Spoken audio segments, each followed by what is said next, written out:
Hello and welcome to the latest Capital and Kayfabe. I am your co-host JP John Paz from the Two Man Power Trip. Of course, joining me is the political pundit, the journalist, the author, the man himself, Mr. Jack Hunter. Jack, welcome in. How you doing? Hey, John, good to be with you. Excited about our conversation today. Plenty to talk about for sure.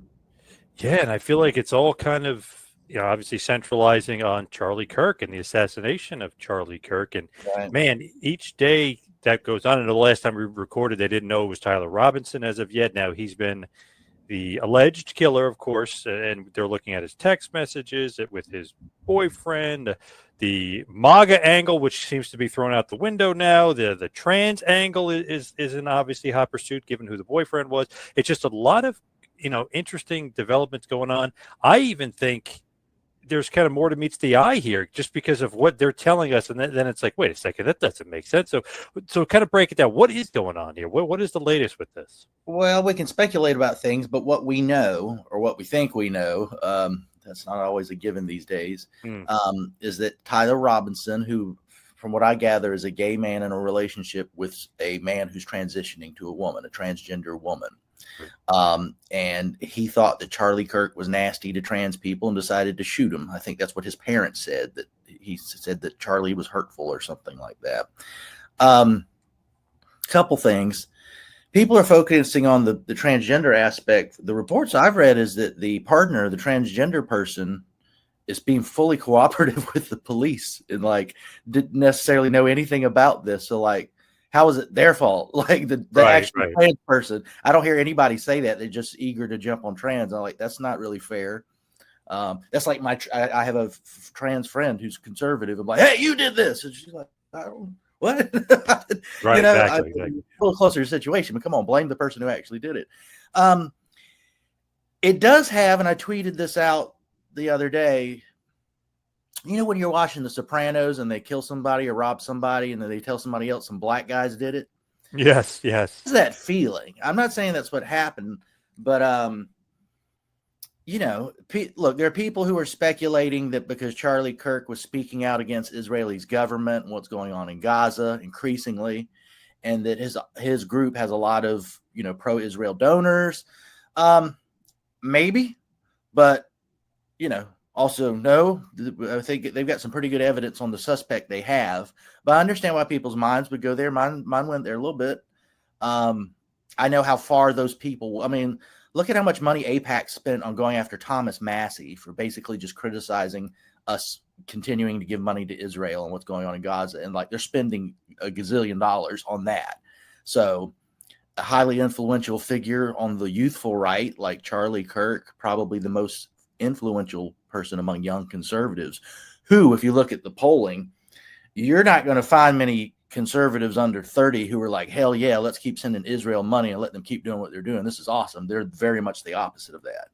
And to the degree that he was going in that direction, you wonder. The worst part is a young man lost his life for just speaking his mind, and he has a young wife and kids left behind. That's the most tragic thing of all this, despite the politics surrounding it. Man, it's just so much kind of all to take in because then Netanyahu is like tweeting about it 4 times and how he was a friend of Right. Israel and stuff like what was the need or and almost like making it about him and Israel. It was kind of strange that he would do that. Almost Right.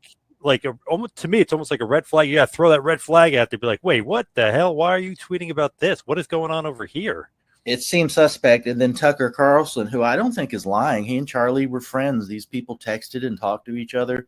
Tucker Carlson said that Charlie increasingly did not like Netanyahu, saw him as a bully, how he was pressuring his own organization, just different things he was watching with Charlie's friends, people who dare speak out against Israel's government. I believe Tucker. I might not believe every person that said, oh, Charlie thought this, Charlie thought that, but I believe him. He has no reason to lie. Does he need more ratings, more money or something? Or like, and I don't think he would dishonor his friend's memory by just making up BS. So yeah, Netanyahu getting out there and be like, Charlie loved Israel, loved me, blah, blah, blah, like multiple times. That's weird. And it's coming out that he turned down money from them as well. Is that true? Is there anything to that? Well, he said when he was still alive that he was getting pressure from certain donors, or he tried to be vague about it because you don't want to run those donors off completely if there's any hope. I mean, that's the lifeblood of an organization. But to Megyn Kelly and a couple other times, he was like, yeah, if you say the wrong thing on this, you can get in trouble. The one thing he said that resonated with me, because my old boss Rand Paul used to say it, he's like, it's harder for me to criticize Israel than people in Israel, like who criticize their government all the time. The way Rand used to say it is, you'll find more debate about what Israel's government doing in the Jerusalem Post than you will in the United States. And that's the point Charlie was making. He's correct. I think things are changing. I'm actually writing something about this right now for Responsible Statecraft. And the polling shows that Americans at large, both Republican and Democrat, are moving against the idea that we just need to keep sending money to Israel and proxy supporting what they're doing as the world turns against it and calls it a genocide, which is what it is. You saw, some people might have saw what happened in the UN with all this recently. And the younger you go, even on the right, they're against this. So Charlie was tapping into something. I think he was just being honest and recognizing something and speaking out on it. And I'm not connecting the two and saying that's not, well, he's not here, but people are not crazy or wrong to wonder.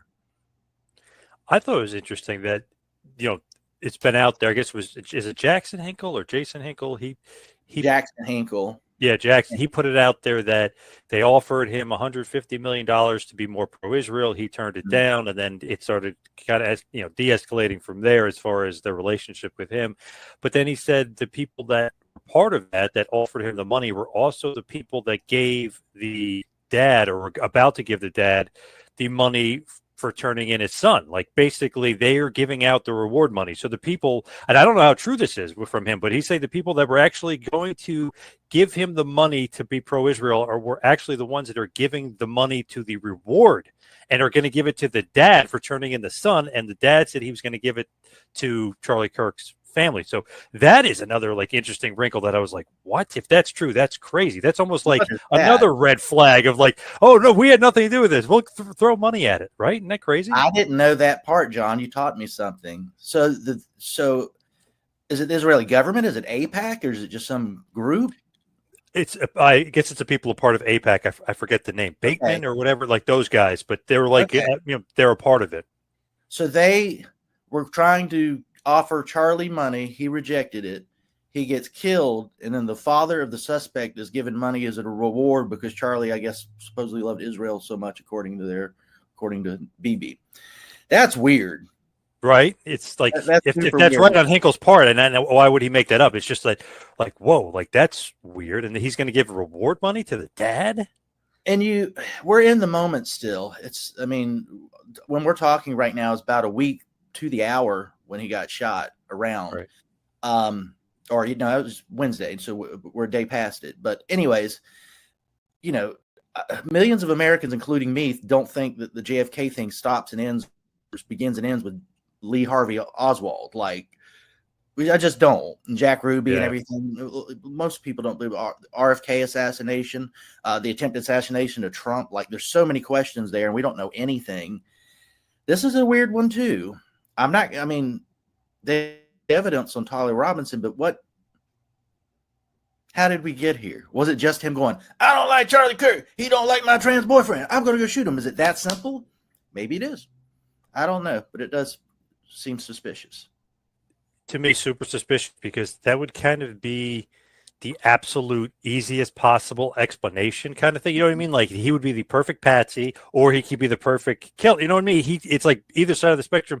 He's like the perfect guy to fit in that role. Then Candace Owens was saying this, and which is now, of course, people saying she's crazy, because that might mean she's right too. So that's always something that I wrestle with. But she was saying, who talks like that? When you look at the text message, this guy had no digital footprint for a year. Then all of a sudden, now they have his text messages, and the text messages are using the words like retrieve, even the old man, and vehicle, and all this stuff that old guys say. You know what I mean?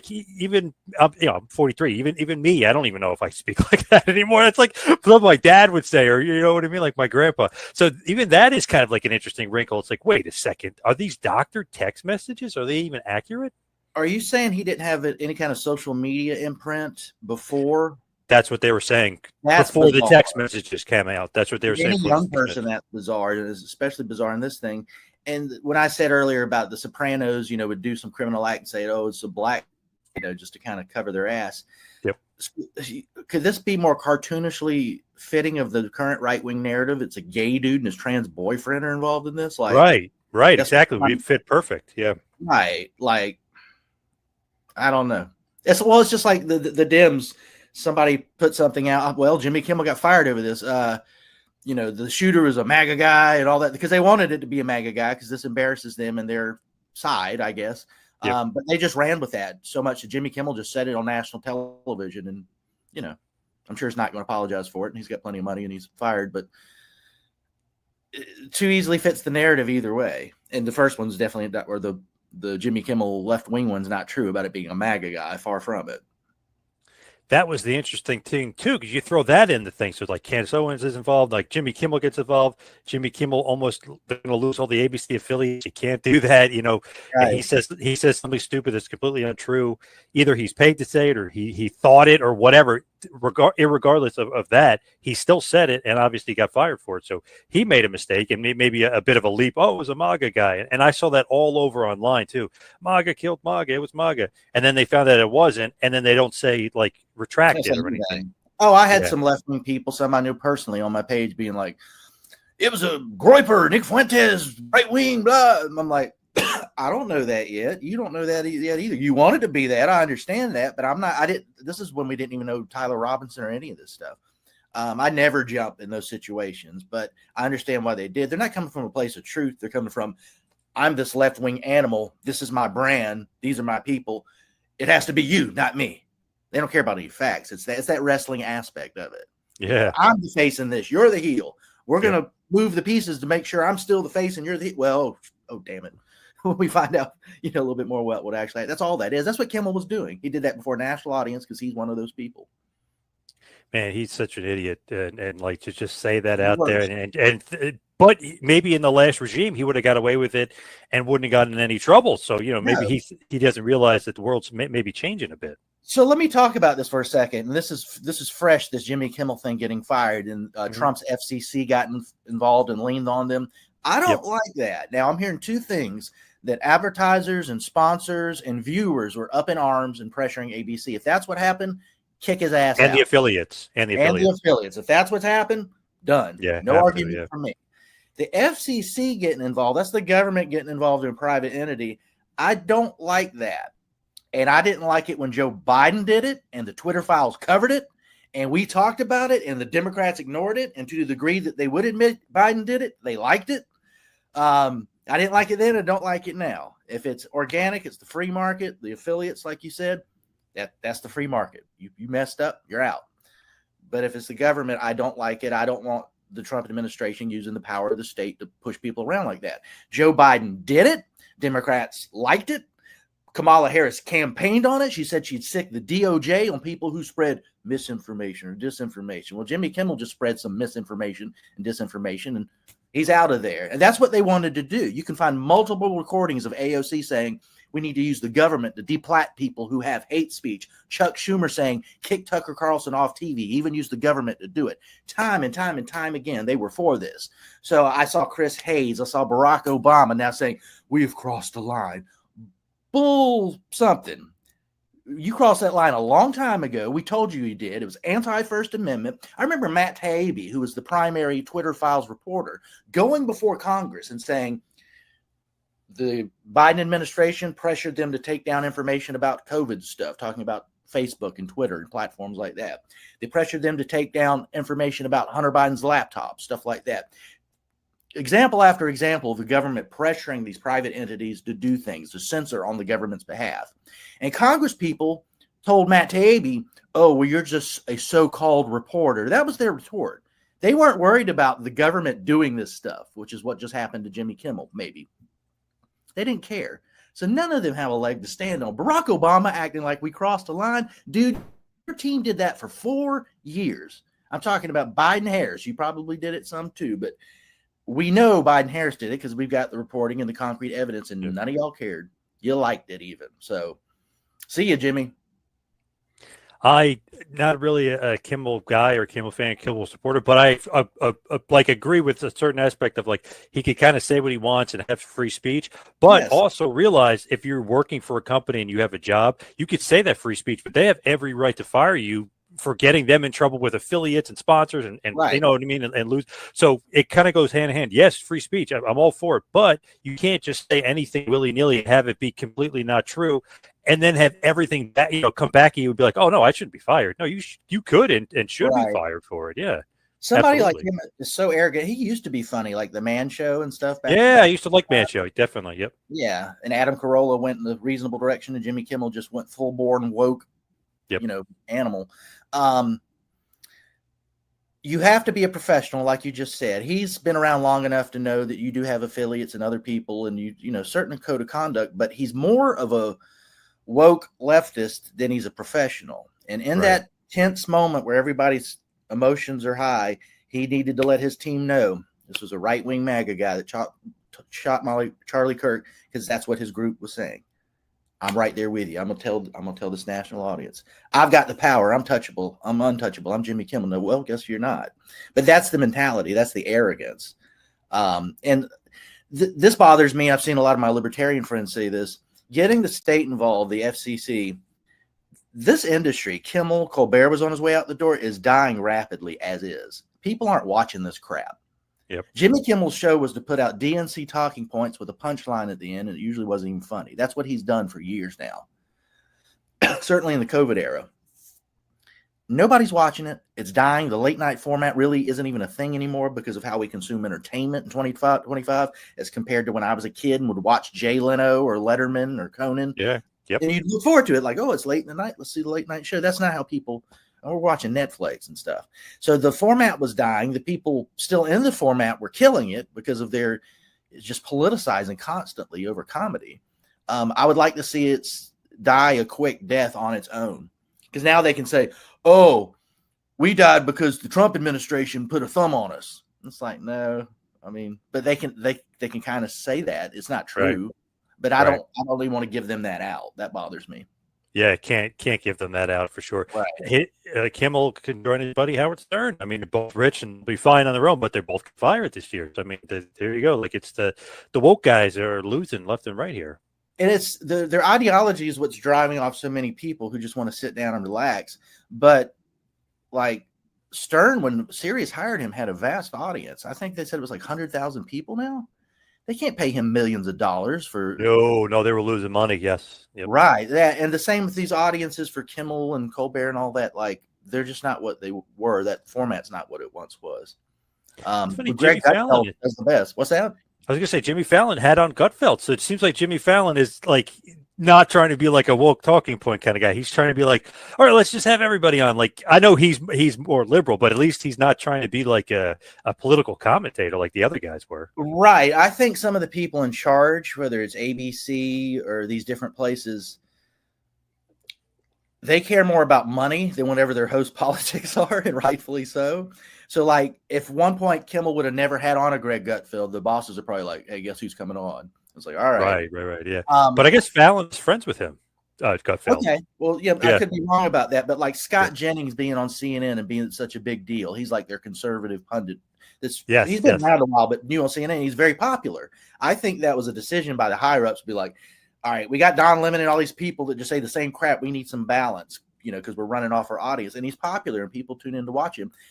I think that's smart. A personal friend of mine let me know yesterday, and he's libertarian conservative like me, that he had been writing emails to a Washington Post editor and saying, I want to be a columnist for you. And this is a guy that's written columns for Real Clear Politics, Washington Examiner. He's been around. But I was like, did you know him? He's like, no, I just kept pitching my case, and he has his first column coming out next week. I'm like, awesome. how the hell did you do it? It's this environment. Somebody at the Post, the Bezos, the new regime's like, yeah, this guy's kind of conservative, but not crazy. Yeah, write a column for us. That wouldn't have happened a year ago or 2 years ago. So you're seeing things like that more and more, and it's encouraging. But also, whoever runs Fallon's show is like, oh, you're friends with him? Get him on because he's the hottest guy in late night. Let's pop a rating here. Exactly. That's like It's like wrestling. Like, hey, we need to pop a rating. Let's bring back AJ Lee after 10 years. Let's bring back Brock Lesnar. You know what I mean? It's the same thing. Yeah, or like, hey, we really want NXT to kick ass this week. Let's put the Undertaker or John Cena on it. That's what that is. That's all that is. It's fine. Yep. 100%. It's so interesting though with Charlie Kirk. There's so much stuff going on. Like now the CIA, people are questioning CIA. You have different big names on Instagram and Twitter and in these, or X or whatever, in these places, kind of going the conspiracy theory route where like the bullet came from this angle. Look at this guy. He looks so suspect. And like, they're really kind of picking this apart. Obviously JFK, we do this many, many years later, but now in 2025, these people are picking it apart a week later with like digitized footage and this happened. I mean, they're really getting into it. Well, that was another thing that came to my mind first. How did somebody with a rifle get that close?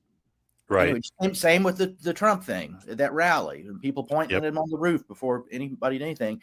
And I'm not trying to be homophobic here, but in my experience or my perception, a young, highly emotional gay dude is probably not a marksman.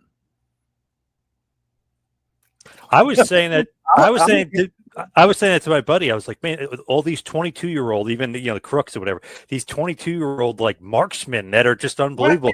Right. That usually takes like years and years of skill if you're like a sharpshooter. So one shot. Like, one shot in the jugular from 200 plus yards away. It's like, and this guy was the marksman who apparently was borrowing his grandfather's gun. It's like, I don't know about this. That's a lot. How did he get anywhere near that with a rifle? Right. A rifle? Like what? That's crazy. The thing is, too, you have to undo it with a screwdriver and then put it back together because he wasn't carrying it. People had footage. He wasn't carrying it. So did he undo it and do it in that short amount of time? There's so many holes in this thing. It's just, it actually gives me a headache, like thinking about it. Because my buddy says, it's the guy, Tyler Robinson, very straightforward. I was like, I don't know, man. I was like, even the text messages seem doctored, like to a certain point. It's like, man, they just don't, something doesn't smell right. Well, I'll say two things. If you said the words like retrieve and other words that a young person would not use are in there, so that's questionable. But my friend Robbie Suave was talking about this, and he said a lot of it does sound like a Gen Z person would talk. And if you're really older, interesting, you wouldn't recognize that. So I've heard both sides, and I kind of know what he's talking about. I work with young libertarians pretty frequently with Young Americans for Liberty, and a 20-year-old talks different than me or you. So, but never even mentions that he, what he did. He's just talking about, I got to get my grandpa's gun back. Like that. It's just a weird. Yeah. No, I hear you. No, weird convo. We may never know. Back to the Trump assassination. What the hell was that? We don't know anything. Yeah. Literally, all we know is the kid was in a BlackRock commercial. That's all we know. Right. Which is weird. So weird. And then you throw in the George Zinn angle to this thing where he pretended he was him. And then he was there at 9/11. And then you find out he was at all these other places too. You're like, wait, what in the hell? Like, it is so weird. Yeah. Man. No, the two things that have been on my mind as far as trying to figure out what's really true is this and who El Grande Americano could be really. I'm not sure. People have their theories. Nobody knows who it is. I don't know if you're an old baseball fan or not, but there's a legendary guy named Lou Gehrig. Obviously, was one of the all-time greats. But you remember who he replaced? No, Wally Pipp. And they always say like a Shawn Michaels, Marty Jannetty Rockers thing. They always go to Marty Jannetty, but it used to be like the Wally Pipp. The original El Grande Americano is a little bit shorter.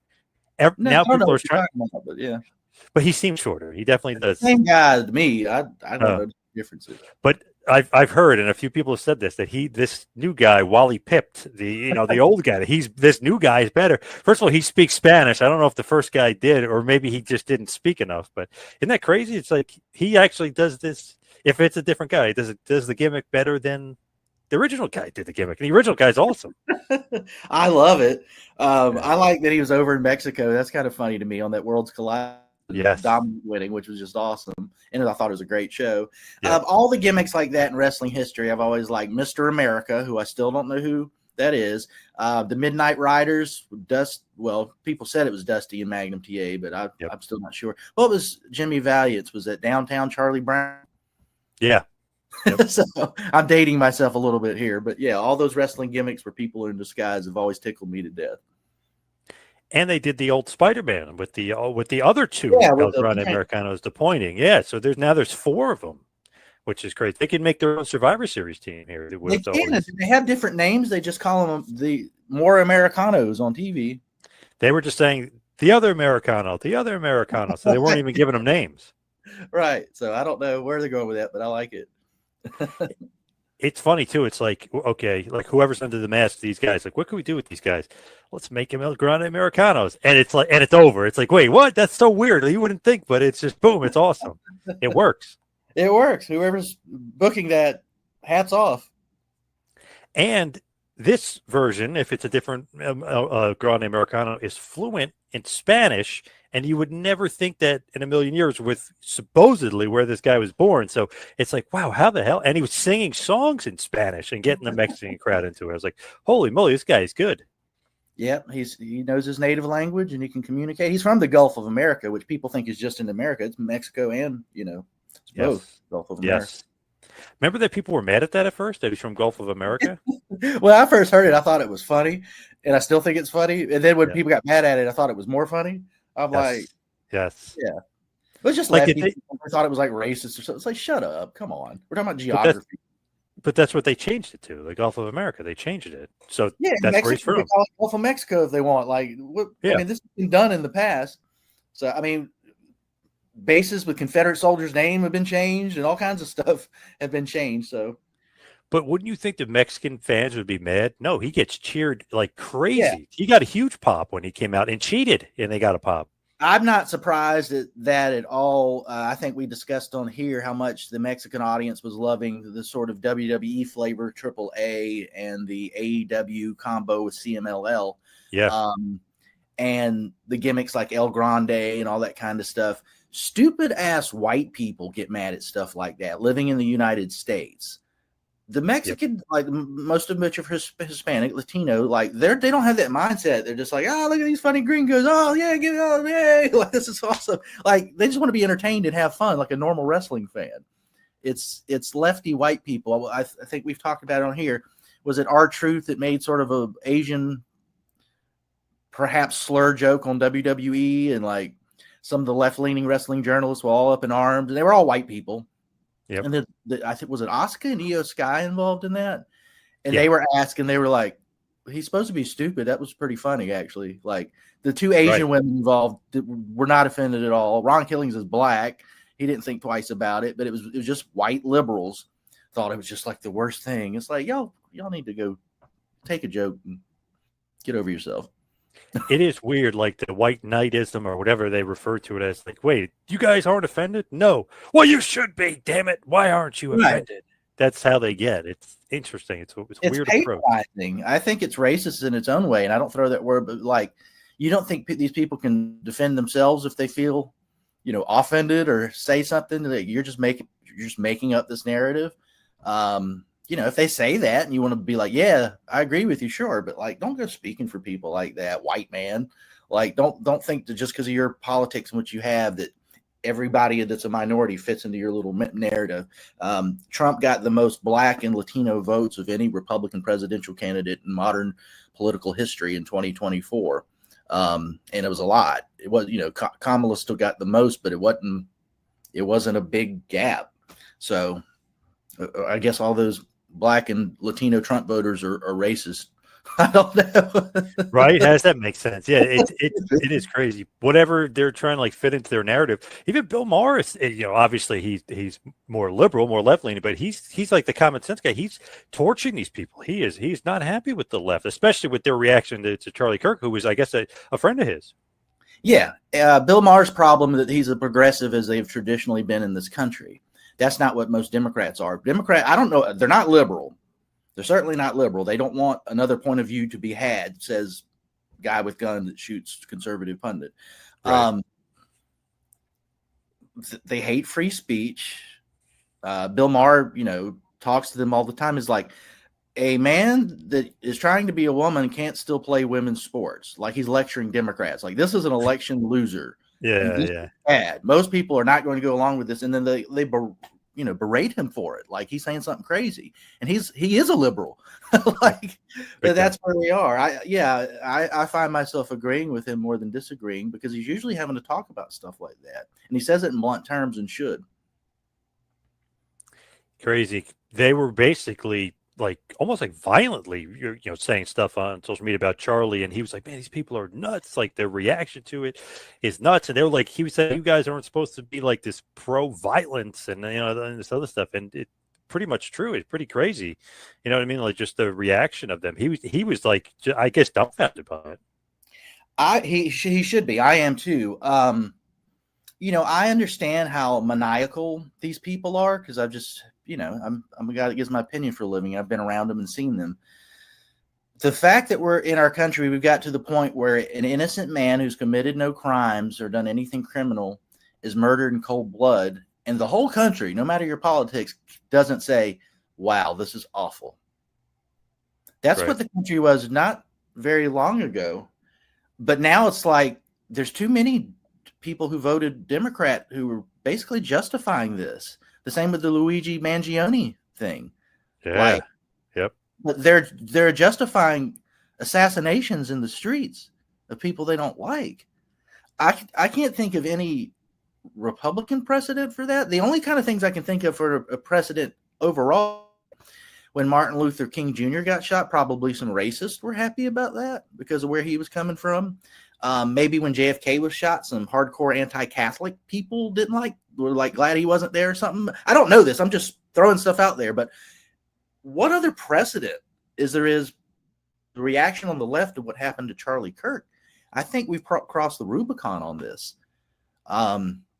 That's scary stuff. If somebody shot AOC or Bernie Sanders, my first thought would be like, "Oh my God, why they're dead? That's a human being that died because of what they thought." Yeah, and why? Because what they thought. Yeah, no part of me would be like, "Yeah, that's great." Like, no, what kind of person says that? What are we talking about here? So, and I work for all kinds of publications, mostly lean right, but some are more bipartisan. Like they have people from both sides. And I have to navigate that in a different way, right? Mm-hmm, mm-hmm. So I had an idea that I pitched yesterday. And Pam Bondi came out and was saying hate speech is separate from free speech and blah, and all the stuff that Democrats typically say. And the right pounced on her like, "No, lady, hate speech is protected by the First Amendment, the Supreme Court." What I wanted to write about was, it wasn't long ago that Pam Bondi and Republicans were wanting to take away the First Amendment speech rights of pro-Palestinian protesters. I mean, they were wanting to undermine them. They were saying this is hate speech. This isn't right. And people like myself were like, BS, they have the right to speak. If they're doing criminal activity, lock them up. If they're vandalizing, do that. But they have a right to speak. And got a lot of pushback from Republicans who were into this is hate speech. This is different. If it's against Israel, we can lock these people up.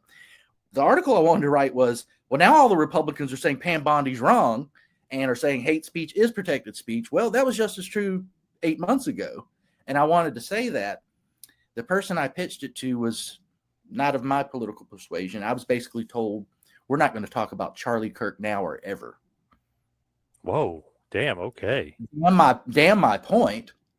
Like I was trying, this is a magazine or a place where defending the rights of pro-Palestinian protesters has been done many times. That's where we're coming from. Lots of different things. It's an anti-war site, but that's part of it. So when I pitched that, the focus wasn't, oh, this is a good way to make this point to a right-wing audience that not long ago was all for going after hate speech. That's not what the person heard. They heard, you want Charlie Kirk to be discussed? No. This is a professional. So imagine some crazy regular person. So yep. And I backed off. I knew immediately what that was. I wasn't even going to argue with it. Like I'm like, okay, you can't. The crazy thing is, like, obviously you could say whatever you want, do whatever you want, but if your employer sees that and sees you as somebody that he doesn't want in his company, I could see why. Because if you let's say you show that video, like, oh, let's show this video to your grandma or whatever, let's just say an example, like, was this the form of the person that you want representing, your family? No, your grandma would be pretty upset. Then you show it to your boss. Is this what you want your your employee looking like? You show it to the boss? No, and because people could see that they work there. I mean, it's a crap storm. So you can obviously get fired because it's your right to work.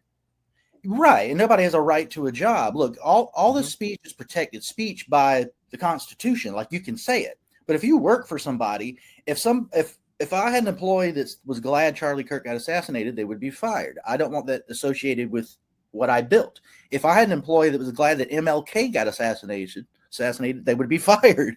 Yes. I don't want that associated with what I built and my brand.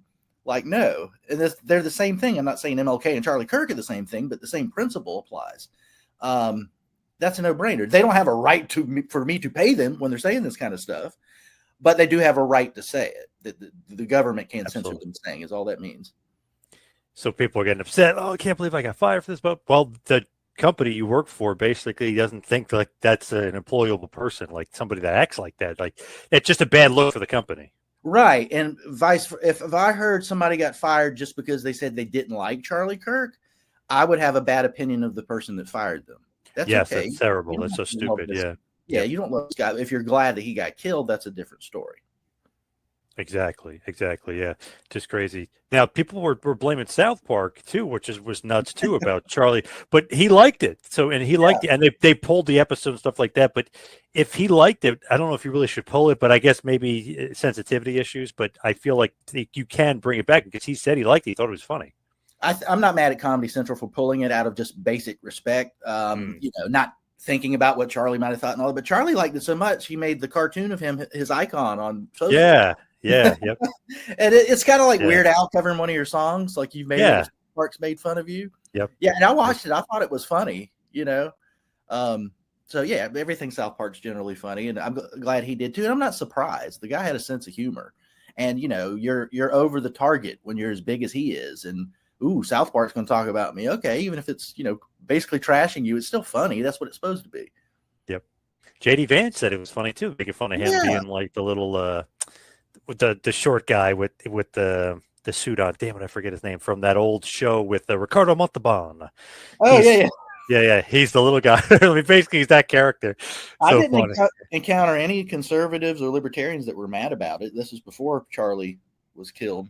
Like, they were either like, oh, those liberal or whatever, but most thought it was funny. Yeah, I didn't hear anybody rip it then. And then after, South Park, that everyone was going crazy. But yeah, I didn't hear that then. I didn't hear anybody say anything. Yeah, and I don't like blaming art on people going out and doing this stuff. I don't care if it's music or movies or TV shows or wrestling. Yeah, that's just not right. I think WWE's probably been sued because some kids did some stuff that they alleged saw on TV or stuff. I got news for you. Little boys are punching on each other and doing stuff long before they ever watched professional wrestling. So just saying. It definitely gives you maybe some inspiration for moves to try on each other, but nothing like where they can be blamed for sure. Right. For sure. Speaking of that, got a big weekend coming up. I know you're going concert going, so you will not see it live, but you got AEW All Out, then you have WWE WrestlePalooza. I feel like we've been talking this for a few weeks. This is finally here. We're finally getting these shows. Both are kind of, I wouldn't say, huge shows, but they're pretty amped up as far as the quality of the matches and the guys. So I feel like they're both amping up for a big weekend, big shows. I'm really excited about it. The Hangman, Kyle Fletcher in particular, I'm really psyched about that. I think Hangman's going over, but boy, Kyle Fletcher's, I've been a fan of his for a while, but this is his big moment in my mind. There's lots of stuff going on both shows. I am curious, somebody who just got VPN and trying to figure it out. That's how I'm going to watch WrestlePalooza. How many people have trouble watching it? Is it just on plain old ESPN if you happen to have that? Because that's what I've heard some people say it is. Depending, it's so weird and so confusing. So depending on your cable operator. So I don't know if Xfinity has it on regular ESPN, but my buddy has Verizon. He said he has it on there. Like it's going to be on there. He looked already. So he's got it for free. You have it on your Xfinity Xfinity's cable? So I don't think so. So I got rid of my physical cable, and I got this was a while ago, but I got the bundle. So I have ESPN, Hulu, and Disney Plus all together, and I just click on the ESPN app, and it's it's going to be on there or whatever, or it is on there. Okay, but it is like they're making it hard to navigate. It's confusing. Like, Yes. we're the diehards that like are talking about this every week on a podcast, and like we're having trouble. Imagine like some dude just like, oh yeah, WWE have a show. How what like. So I'll be curious to see how that looks. I said that to my buddy. I said, "Man, I go, they're making it really like confusing when I'm just like, screw this, I'm getting the bundle, and I'm not even gonna have to worry about because they're like, oh, this package, oh, this package, oh, this Verizon, but not Xfinity, but Spectrum, but not like it's so confusing. Like, guys, I used to be able to just turn on the TV and put it on. I mean, come on, jeez. Yeah, Peacock. That's easy to understand. It was there for 5 years, every show. Okay, what do I do now? I have to do a somersault and do all this other stuff. I've never had the NordVPN stuff. I just literally got it yesterday, and obviously I can mirrorcast from my phone. It's doing this weird thing. You know, when you watch Netflix on your phone, you do it this way. It's the full screen. Yep. It won't do that right now. I even updated my phone, but I got to figure that out before WrestlePalooza gets here because I certainly don't want to watch the whole thing on my phone. Yeah, definitely not. Yeah, you got to get that all straightened out. You got to get that fixed. Yeah, I will because I'm excited about that show. And like you said, I'm going to a concert Saturday night in Charlotte. So I'll do the 3-hour drive back to Charleston and have what's the AEW show going to be 4 hours and some change. And then WrestlePalooza 2.5, 3 hours. I'll have 7 hours. And I also like to watch the press conferences after. So yeah, me too. Yeah, definitely. But I'm excited. Lots of big PLE wrestling is never a problem for me. So funny that Stephanie McMahon on her podcast was basically telling everybody to get a VPN because that's one of her products that she's selling. Is that why you got the VPN? Because of Stephanie? I got it because of Fightful. Because I listen to them a lot. I listen to Meltzer. They always pump it up. Yeah. Yeah, and I feel like I'm advertising for them, but I basically have 2 years plus 4 free months of it for $83. I'm paying like $2.38 a month for it if you break down the math. You can't beat that. Nope. So that's basically like having Peacock. That's cheaper than Peacock, which I paid for each month. Yeah. So whoever they think I'm in Canada right now. That's where I'm at, even though I'm not. That's the whole point. Exactly. Can't geo-track on the VPN. Can't do it. Can't right. And I could see on the Netflix, it's like there's WrestlePalooza. They carry the NXT show on there that we watch on CW stateside, which always frustrated me. My girlfriend would sometimes, she works in food and bev, and on a Tuesday we want to watch NXT, but she might get home at 8:30. Well, I couldn't DVR it or anything, so we could start at the beginning. It's just like, well, if you missed it, you got to wait to the next day to watch it on the CW app. Well, guess what? We're on to different things on a Wednesday night, like Dynamite's on. And so with this, you could probably watch it from the beginning. Netflix is good about that. That's great with the VPN. It's so crazy with the technology these days, what we're able to get. Basically, for me, I did the bundle, but I already had Disney Plus and I already had Hulu, so I was paying, I don't know, $25 a month or whatever it was. I combined for those two.